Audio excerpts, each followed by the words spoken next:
is 6066 Bayberry Drive. This is the property that was subject of a maintenance code violation for large holes in the wall and the lawn, as well as other rubbish around the side yards. Complaint has been filed with Hamilton County Courts. The hearing was held on the 22nd of January. The judge came out and toured the property, seemed to understand the problem. She summoned a county engineer to inspect the property and provide a report to the court on remediation, and we will continue with that hearing on February 15th of this year. The second item I'd like to report on is 4597 Orchard Lane matter. This is the parcel between 4593 and 4601 Orchard Lane. It has a street on it. Apparently it is a parcel that was never dedicated.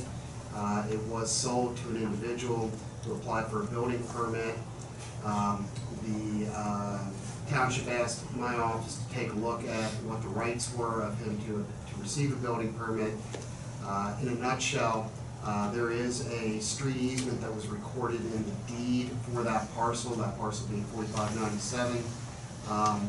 There were some issues with how subsequent deeds were put together, but in a nutshell, because there is a street over top of the parcel, he had a duty to inquire as to whether or not there was an easement, and it's our opinion that his failure to do so means that the easement is still in place.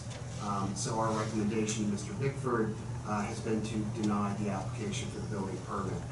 Those are the two items, sir. Let me ask you, he paid X amount of money for that, right?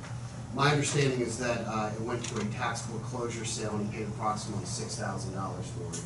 Does he get that money back? I don't believe he I don't does. think he does either. He just owns a piece of ground with the road on it. Maybe we'll send him a bill for the road maintenance. That's right. Because you've been maintaining that for 25, 30 years? More than that. Plus that, yeah. Okay, anything else? Yes, sir. Any questions? Administrator report, Mr. Pickford. So as you know, we have a partnership with the Greater Cincinnati Energy Alliance, and they do a couple things for us. The first thing is they provide energy efficiency, solar panels, installation upgrades, et cetera, and they also administer the PACE program. In fact, Mr. Metzger has been a recipient of that PACE program. It's a great way to finance energy efficiency improvements. We currently have 3 PACE programs in place currently that help improve various buildings around the township. The second thing they do is they do consult with residents, et cetera. They've had over 50 contacts with residents and have about 4 solar inquiries. So they're looking, it's actually been a successful program since they started it. Second thing I have here is one PO for your consideration tonight. It's for information technology in the amount of $138,000. This is a blanket PO for township wide. Motion to approve. What was that for? Information technology, IT, hardware, software. A second. Motion is second. Any further discussion? Mr. Porter. Mr. LaBarbera? Aye. Mr. Connor? Aye. Mr. Weedman? Aye. Oh, you got there, Rick? Five. Okay, thank you. Mr. Holbert. Just one item for the board. Just to give you an update, we are advertising for a ad hoc committee members for the land use steering committee. So we do have that up on our website now. We're going to refine the details a little bit, making sure that we get the best candidates we can, so that this is one of those plans that go in place that, you know, really make us stand out. That's all I have. All right. Questions? Communication, Mr. Porter. We have one. Reads, on Monday, January 9th, EMS made a run to 4124 Judd. I was having chest pains. Was transported to Jewish Hospital. Stent was placed. I'm doing normal now.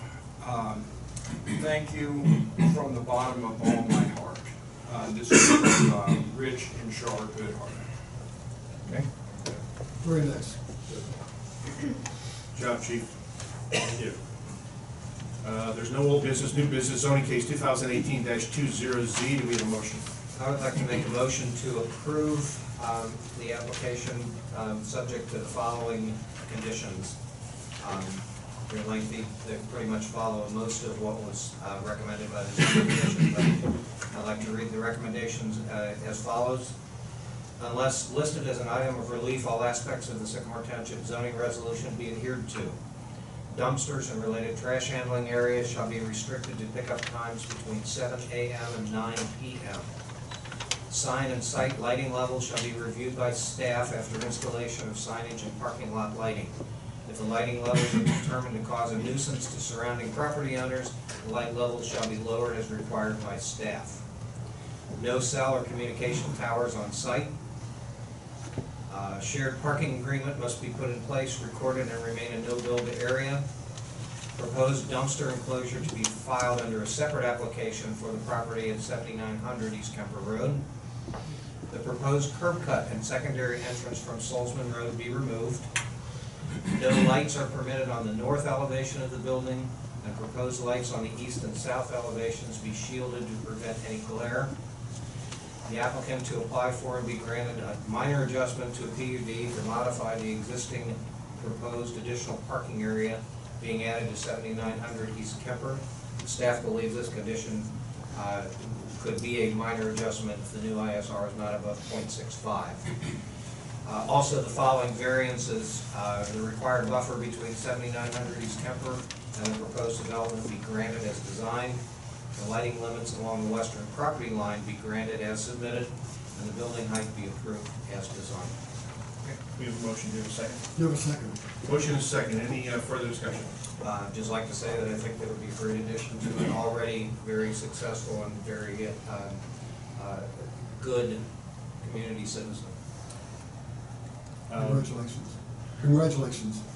I want to just thank Mr. Mesker. He's been a stellar corporate citizen. You know, we worked with you on many occasions, and you've always worked with us perfectly, and everything's going great. So I want to thank you for that public. Thank you very much. And if there are no further comments, Mr. Porter. Mr. Barber. Aye. Mr. Connor. Aye. Mr. Weedman. Aye.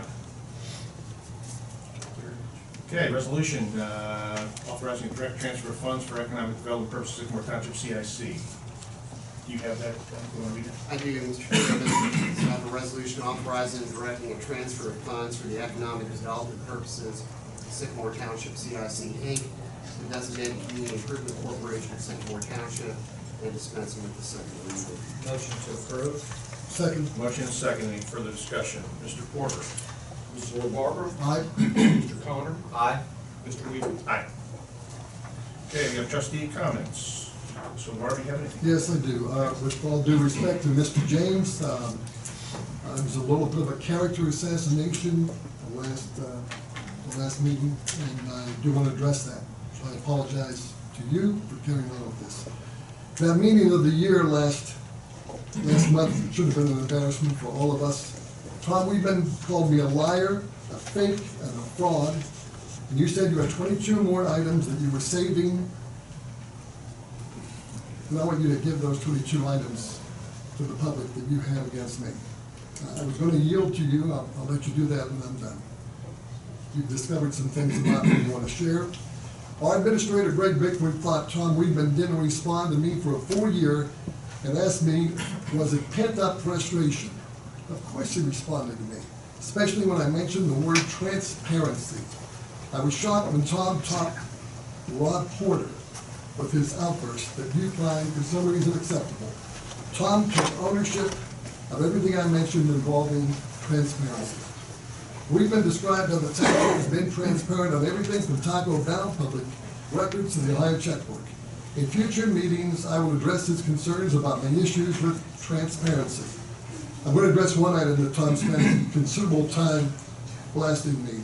Tom succeeded in having everyone up here, all staff members, testify against me.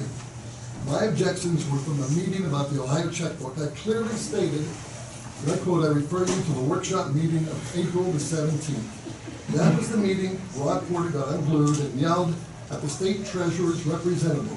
It didn't happen at the evening meeting. I agree with what Tom said about the evening meeting. But what I objected to for the last 9 months happened April 17th at the workshop meeting. I wasn't asking to correct the minutes of the April 5th meeting. At the workshop meeting, Ms. Longnapper said that Ms. Bowen misspoke. There was a demonstration that showed the data works, transferred from Debbie Campbell's office to Greg Bickford's administrative office. Gave Tom a chance to use the phrase, lack of transparency. However, all of you followed Tom's lead, everyone. You agreed with Tom's version, it was correct, LaBarbera's was wrong. I got the gavel when I started to tell you it is the wrong meeting. Bang the gavel. I've asked for the meeting minutes to be more inclusive. I asked all year, hopefully Greg will make that happen. On page 61 of the meeting minutes, Tom said, you, and I quote, you've heard a number of situations tonight during our minutes discussion where Mr. LaBarbera was clearly not telling the truth, and in turn was not being transparent. Okay, let's be honest. If I try to respond, Tom used this little gavel. So I would use this trustee's comment segment in the coming months to address Tom Weedman's accusations.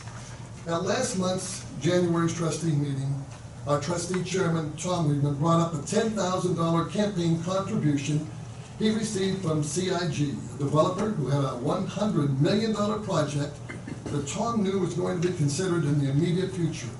Our discussion on this subject happened at CIG, Capital Investment Group meetings. It directly related to a potential conflict of interest. Tom addressed it, the matter was cleared. The board voted on it.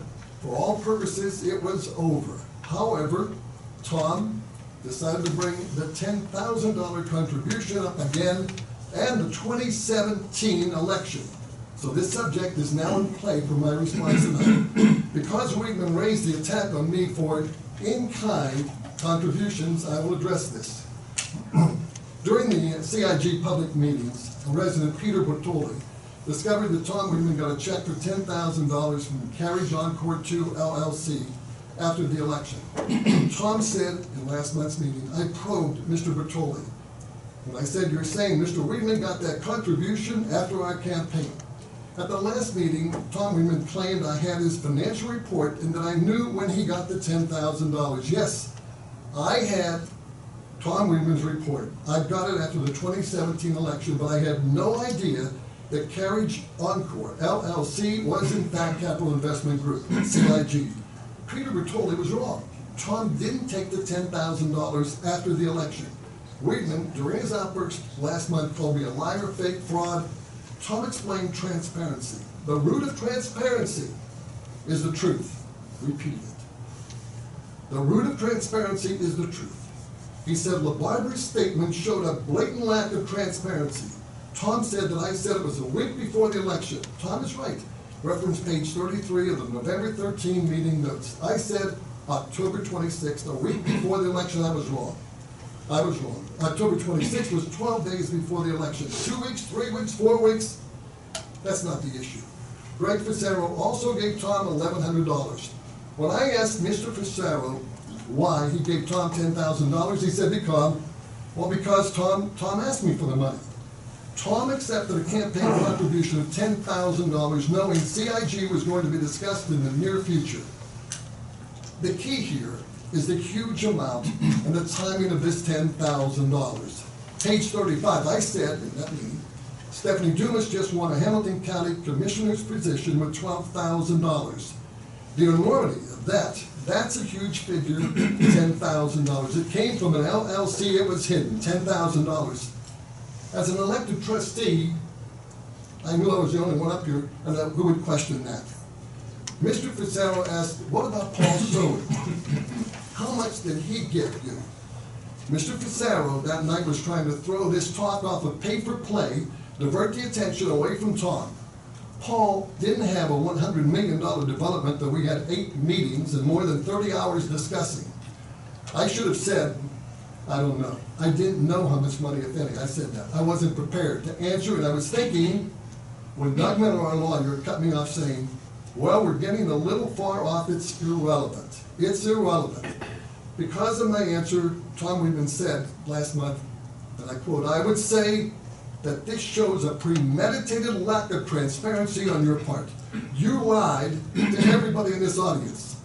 At that November 13th meeting, I didn't remember any money amount. Our law director, Doug Miller, said it's irrelevant. On page 36 of that November 13th transcript, I said, I had a little more than $10,000 in my campaign. Weidman said very strongly, and I quote, "This no longer qualifies as not being transparent and falls into the category of blatant deceit." The election he referred to was 12 months earlier. I looked it up. Yeah, I did have more than $10,000 in monetary campaign contributions. Tom Weidman had, and I have it, $64,935.82. $64,935.82. Weidman was on a roll and in full campaign mode. This is the Weidman that I remember during our campaign of 2017 when I won by over 640 votes because the residents of Sycamore Township were tired of the lack of transparency and common sense. Tom accused me of trying to deceive the good residents of Sycamore Township and that I was trying to cast doubt on his integrity. Tom had a copy of my financial report showing I deposited a check from Paul after the election for $1,000.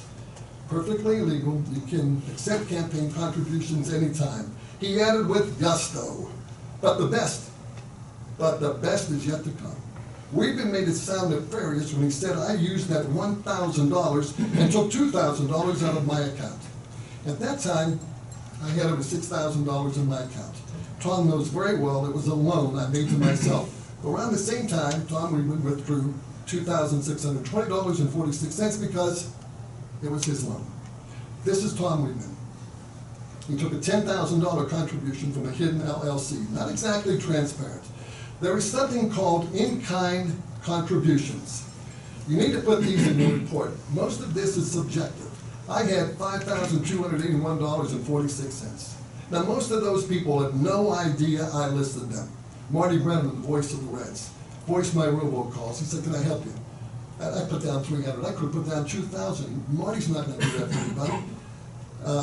Dr. Paul became a good friend, and because we had a meet and greets at his venue, I listed him at $4,605. I could have put down $300. It was my decision. So with all that, his $1,500, two checks, one for $5, one for $1,000, grew to $6,105. In-kind contributions. Mr. Weidman said he didn't have any, and as a matter of fact said he's never had any. Well, you were correct. You were correct. This is what I pulled. I pulled your finances, in particular a December 2017 check for over $9,000 to you for expenses. And I couldn't find what I was looking for. And maybe you can add clarity to this. You say transparency is the root of truth. Truth, that's what it is. Let's go back to Weidman's campaign. In August of 2017, attorney Chris Fitting sent a letter to Classic Country WNKR-FM in Dry Ridge, Kentucky. Tom wanted equal time, airtime. I was a disc jockey there. It's legal. It's called equal time. There's a provision. It was about a month, from July to August. The owner of the station called me on August the 8th at 4:30. I will never forget the time and that day. The owner, a good friend of mine, I taught him at the University of Cincinnati, told me Tom Weidman will drop the equal time provision if Jim LaBarbera drops out of the race for Sycamore Township trustee. The radio station owner told me to drop out of the campaign. You have to.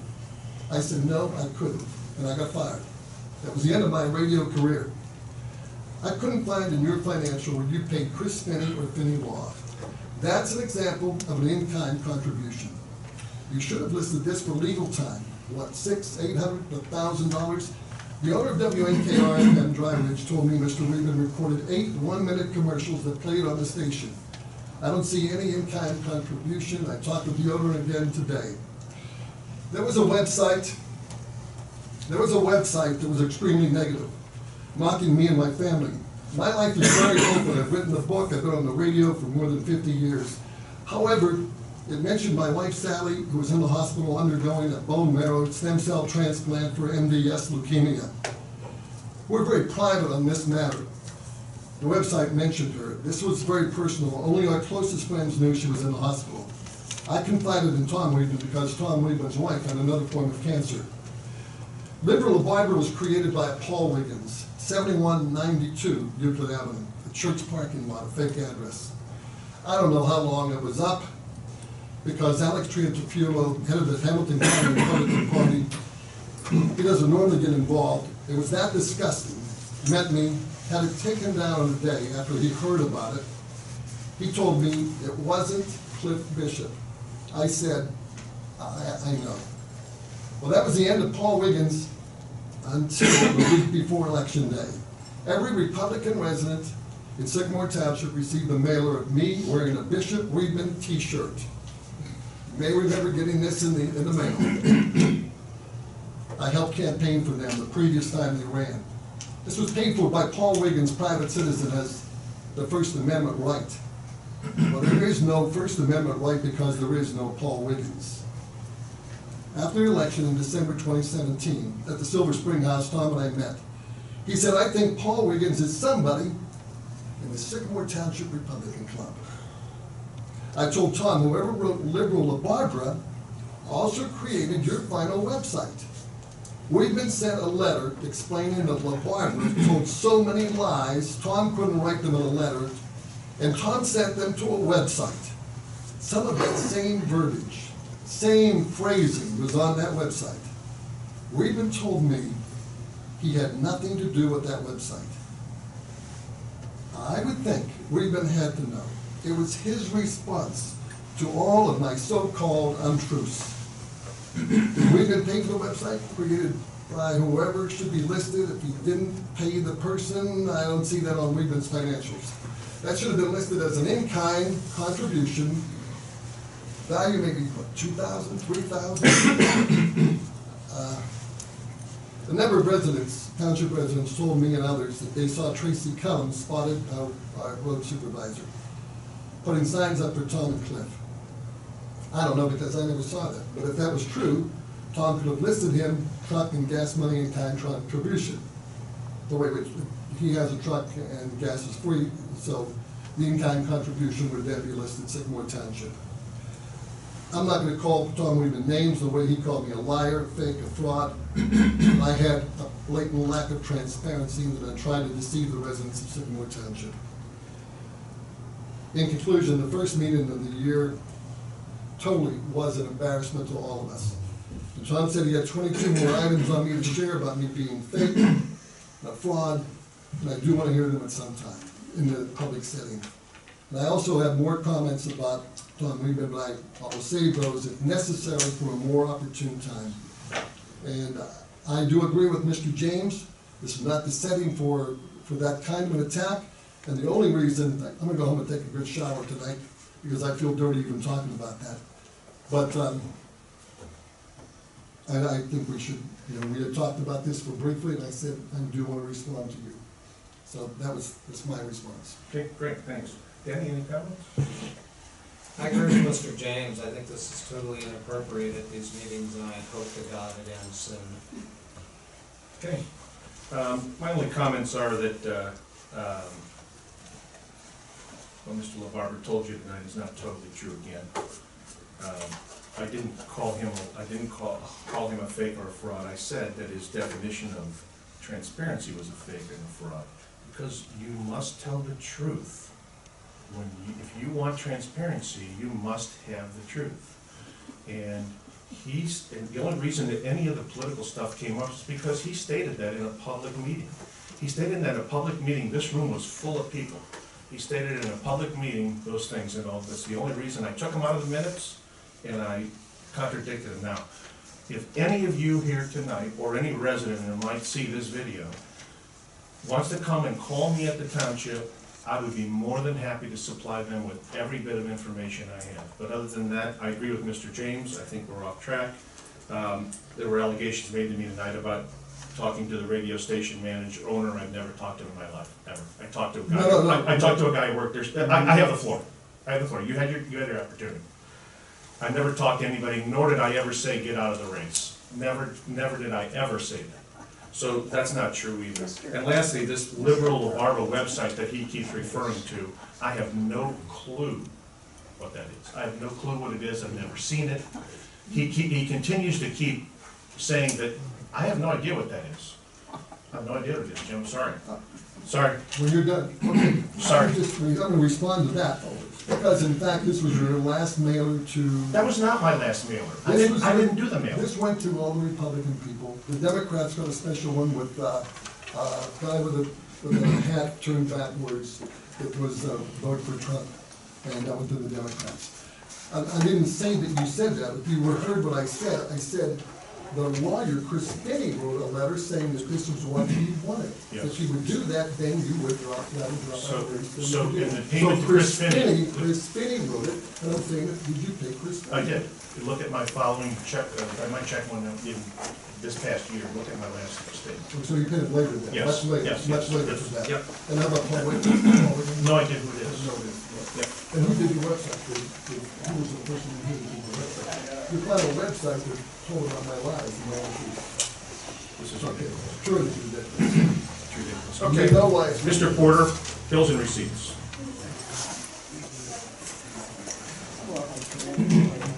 We have receipts of $445,303.29, disbursements of $363,765.48. A complete listing of all receipts and disbursements is available in the office. Motion to approve. Second. Motion is second. Any further discussion? Mr. Porter? Mr. LaBarbera. Aye. Mr. Connor. Aye. Mr. Weedman. Aye.